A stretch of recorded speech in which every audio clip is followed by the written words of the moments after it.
할렐루야. 7월 첫 주일입니다. 7월 4일이고요. 야고보서 2장 1절에서 13절 말씀입니다. 내 형제들아, 영광의 주 곧 우리 주 예수 그리스도에 대한 믿음을 너희가 가졌으니 사람을 차별하여 대하지 말라. 만일 너희 외당에 금가락지를 끼고 아름다운 옷을 입은 사람이 들어오고 또 남루한 옷을 입은 가난한 자들이 들어올 때에 너희가 아름다운 옷을 입은 자를 눈여겨보고 말하되 여기 좋은 자리에 앉으소서 하고 또 가난한 자에게 말하되 너는 거기 서 있든지 내 발등상 아래 앉으라 하면 너희끼리 서로 차별하며 악한 생각으로 판단하는 자가 되는 것이 아니냐.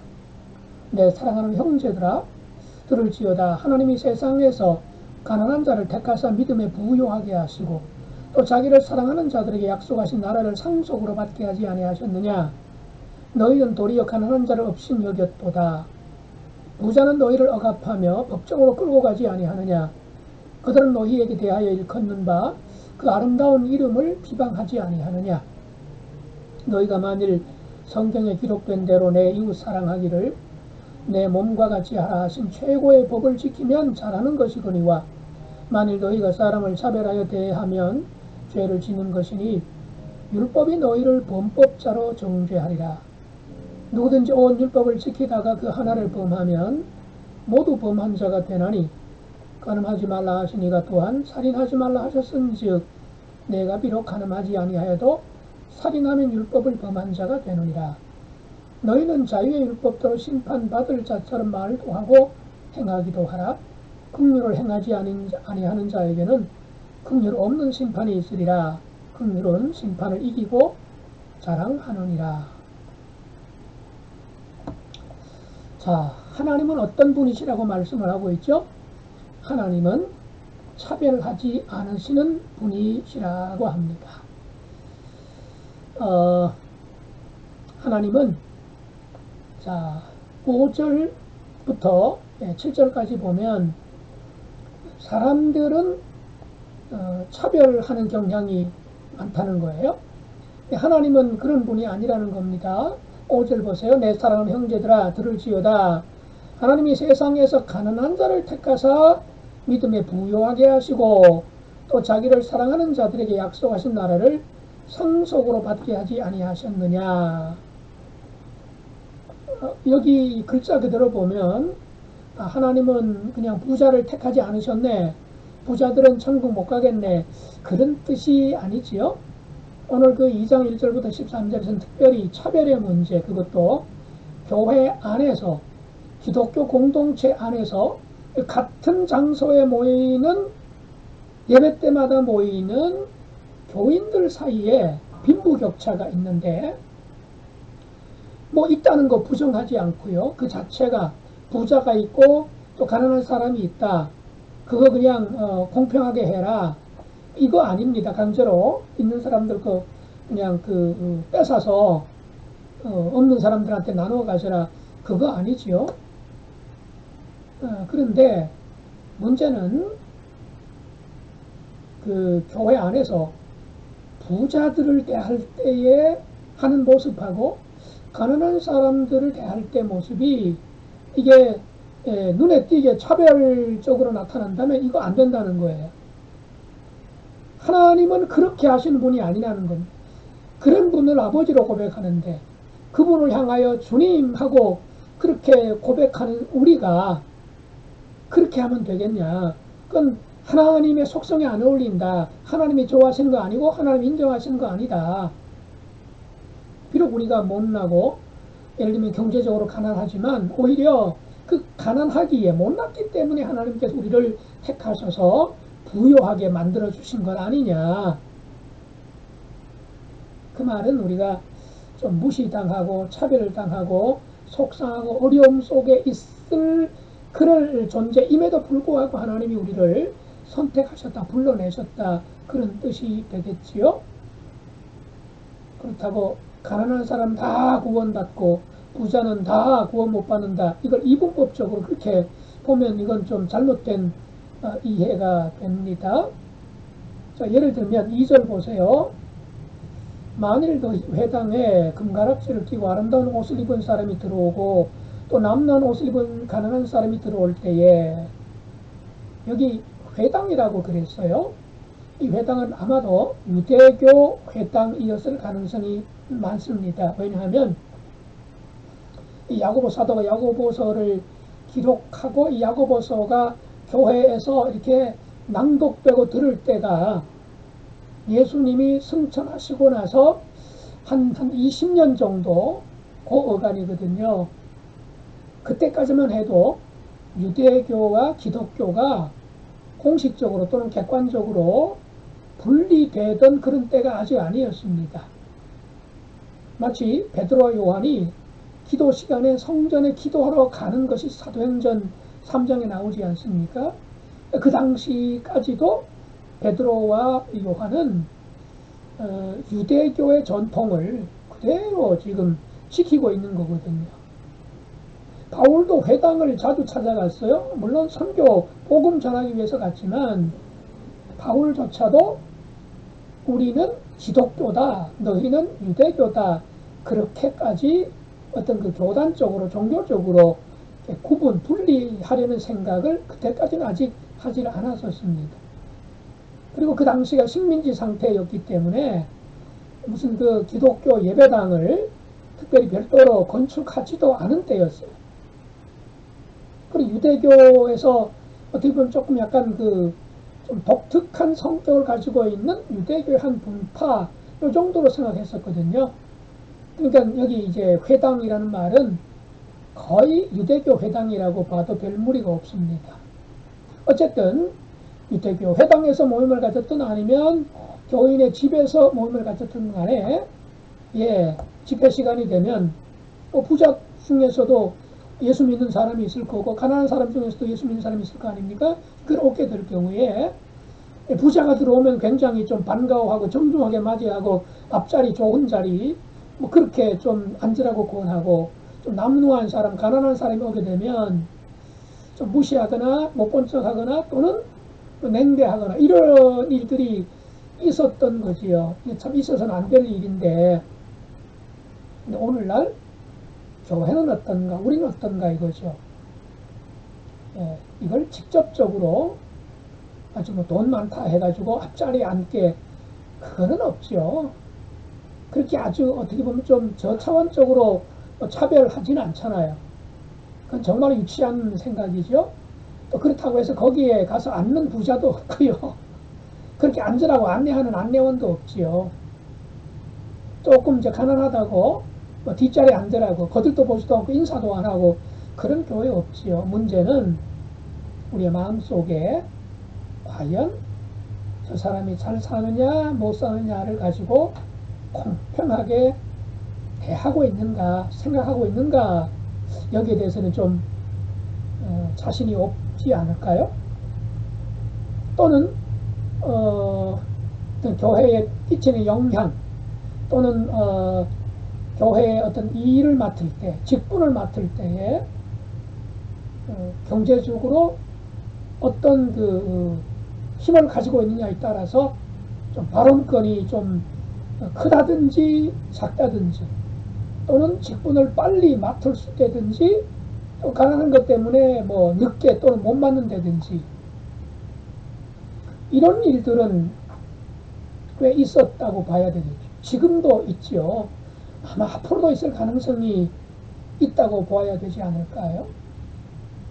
또 좀 힘 있는 사람, 꼭 경제적인 문제만이 아니라 뭐 지위가 좀 있다든지 뭐 이름 꽤나 좀 있다는 경우에 자기도 모르게 교회에서 좀 큰 소리를 친다든가, 또는 교인들이 좀 눈치를 본다든가, 뭐 이런 거, 이건 정말 교회가 가져야 될 모습은 아니잖아요. 이런 것들은 정말 우리 성광교회는 없어야 되고, 또 없기 때문에 이런 말씀을 좀 편하게 드립니다. 그러나 그런 말도 있잖아요. 호랑이 없는 산에 토끼가 뭐 한다고. 우리의 교회는 뭐 큰 부자 없지요. 한두 분이 교회 재정의 상당 부분을 감당한 그런 거 없지요. 어떻게 보면 굉장히 감사한 일이고요. 다행입니다. 자칫 이제 그런 분이 있는 교회는 그분 때문에 어려울 때에 참 힘이 되고 그분의 수고와 헌신이 참 귀한데 이게 어떨 때는요 부작용이 생기기도 하거든요. 예, 그 사람의 말이 당회 말보다도 더 권위가 있어지고요.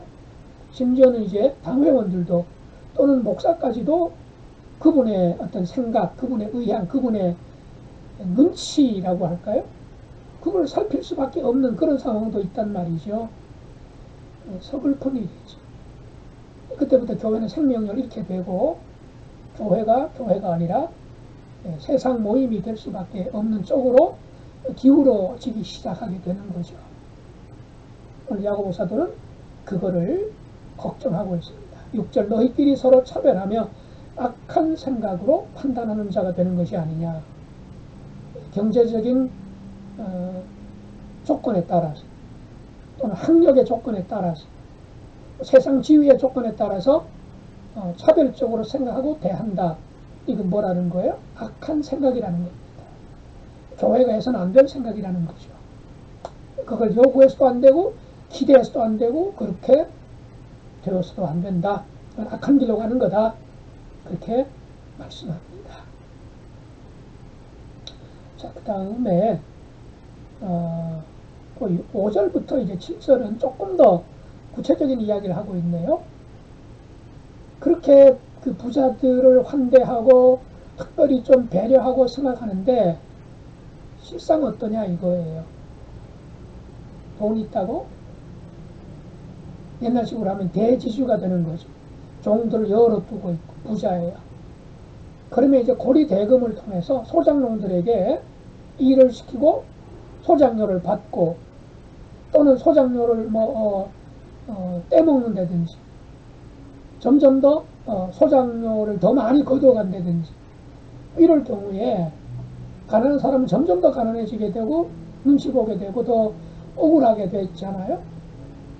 그러면 이 돈 있는 사람은 법조계 인물들하고도 이제 선이 있어서 심지어는 법조계 인물들한테 청탁을 하거나 로비를 하거나 인맥을 쌓을 수도 있지 않겠습니까? 결혼을 통해든지 학맥을 통해서든지 이러면 가난한 사람이 법정에 가면 어떻게 됩니까? 공정한 재판을 못 받죠. 오늘날도 공공연하게 일어나는 일이라고 그러잖아요.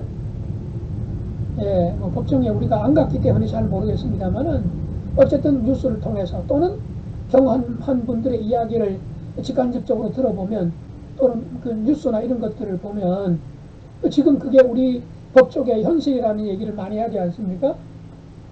자, 그러니까 이게 얼마나 모순되냐 이거예요. 해당에서는 부자라고 해서 특별히 대우하는데 실제로 누구한테 오히려 고통을 당하느냐, 누구로부터 억압을 받느냐, 바로 특별히 대우해주는 그런 일부 극소수의 악덕 부자들로부터 그런 봉변을 당하고 있지 않느냐. 근데 그 사람들을 부러워하고 그 사람들을 특별히 배려해준다. 이건 앞뒤가 맞지 않는 것 아니냐. 그 이야기를 지금 하고 있는 겁니다. 6절 너희는 도리어 가난한 자를 없인 여겼도다. 부자는 너희를 억압하며 법정으로 끌고 가지 아니하느냐. 이걸 모든 부자라고 생각하면 곤란한 거 아시겠죠? 또 모든 가난한 자라고 또 해도 안 되겠지요. 그 당시에도 어느 날처럼 그런 일들이 이른바 무전유죄, 유전무죄 이런 것들이 실제로 이스라엘 법정에서 있었다는 얘기지요. 교회 안에서만큼은 하나님 백성 공동체 안에서는 예수 그리스도를 구주로 고백하는 믿음의 신앙의 공동체 안에서는 이런 일들 하지 말라는 거예요. 해서는 안 된다는 말씀입니다. 그게 바로 차별인데 그 차별이 죄라는 거죠. 율법을 어기는다는 거죠. 안식일법을 어기는 것만 죄가 아니고 11조 안 드리는 것만 죄가 아니고 또는 남의 것을 도둑질하는 것, 거짓말하는 것만 십계명 어기는 게 아니고 차별도 죄라고 말씀을 해요.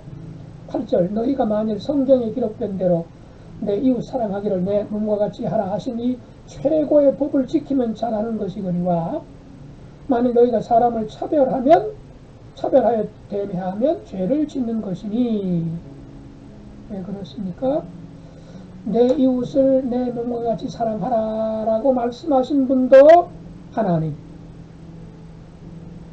자, 그런데 그게 최고의 법인데 사람을 차별하면 그것도 하나님의 율법을 어기는 것과 같다는 얘기지요. 예, 그래서 율법은 한두 가지가 아니라 613가지나 되잖아요. 토라에 나오는 율법서에 나오는 율법이 모두 613가지가 되는데 한두 가지를 지키면서 다 지켰다고 말할 수 없는 거잖아요. 교통법규 속도는 지키는데 그 다음에 정지신호는 안 지켰다. 그거 다 지켰다고 할 수 없는 거 아닙니까? 차선 변경해서는 안 되는데 차선 변경했다. 그거 어기는 거잖아요. 또는 회사에서 집까지 오는데 집 앞에 가까이까지 올 때까지는 법규를 잘 지켰는데 거의 다 와서 못 지켰다. 그거 역시 뭐예요? 율법을 다 교통법규를 다 지킨 거라고는 할 수 없는 거 아닙니까? 마찬가지 차별하는 거. 어떤 이유에서든 간에 차별하는 거, 이거 하나님께 죄가 된다. 그럼 무슨 죄냐? 차별한 죄인데 그게 무슨 죄냐? 긍휼을 베풀지 않은 죄라는 말씀이에요. 자, 그래서 13절에 보니까 긍휼을 행하지 아니하는 자에게는 긍휼 없는 심판이 있을 것이다 라고 말씀을 합니다. 즉 내가 생각하기에, 객관적으로는 그렇지 않더라도 내가 생각하기에 나보다 어려운 사람, 나보다 힘없는 사람, 나보다 좀 가방끈이 짧은 사람, 나보다 빽이 없는 사람, 나보다 인맥이 약한 사람, 나보다 말발이 약한 사람, 이런 사람들을 무시하거나 업신여기거나 아주 그냥 아랫사람으로 대하는 거, 이게 긍휼 없는 자세라는 거예요. 그게 죄라는 거예요. 그게 죄라는 거예요. 사람을 외모로 보고 그게 환경을 보고 판단하고 대하는 거, 이게 긍휼 없는 것이랍니다. 그러면 그렇게 살아가는 사람, 뭐 떵떵거릴 수도 있죠. 그런데 나중에 큰 코 하신다는 거죠. 무슨 코를요? 하나님이 그런 사람을 심판하실 때에도 똑같이 대해 주신다는 거죠. 어떻게? 긍휼 없이 아주 날카롭게 철저하게 칼같이 심판하실 거라는 말씀이지요. 무서운 말씀이에요. 긍휼을 행하지 아니하는 자에게는 긍휼 없는 심판이 있으리라. 긍휼은 심판을 이기고 사랑하느니라. 사람, 교회 안에서 차별하지 말아라. 교회 밖에서 차별하지 말아라. 성도들 간에도 차별하지 말고, 그리고 비성도들, 회사에서도, 또는 종교가 다르다고 해서 그 사람 차별하지 말아라. 이렇게까지 말씀을 하고 있습니다. 정말 차별하지 않는 세상, 긍휼을 보여줄 줄 알고 긍휼이 있는 세상에서 살아가는 것, 이게 우리 교회 공동체가 추구해야 될, 우리 교회가, 우리 자신들이, 내가 살아가야 될 아름다운 세상 아니겠습니까? 기도하시죠. 하나님 우리 아버지, 회당에 모여서 예수님을 구주로 고백하고 하나님 나라를 소망으로 품고 살아가는 성도들이었음에도 불구하고 부자를 대할 때, 가난한 자를 대할 때에 차별적으로 대했다는 모습을 봅니다. 오늘날 우리도 그런 모습으로 대할 때가 있습니다. 우리 주님 긍휼을 베풀어 주시옵소서. 우리가 혹시나 조그만 것 때문에 우월감을 가지거나 남을 무시 또는 함부로 여기고 대했던 적은 없는지요. 불쌍히 여겨 주시옵소서. 우리가 먼저 긍휼한 마음을 갖게 하시고 나아가 하나님 앞에 긍휼을 덧입는 하나님의 백성으로 살아갈 수 있도록 도와주시옵소서. 하나님과의 관계뿐만 아니라 성도들과의 관계, 세상 사람들과의 관계 속에서도 그렇게 서로 배려하고 이해하고 감싸고 덮어주며 사랑으로 함께 더불어 살아가는 그런 저희 모두가 될 수 있도록 도와주옵소서. 예수님 이름으로 기도드리옵나이다. 아멘.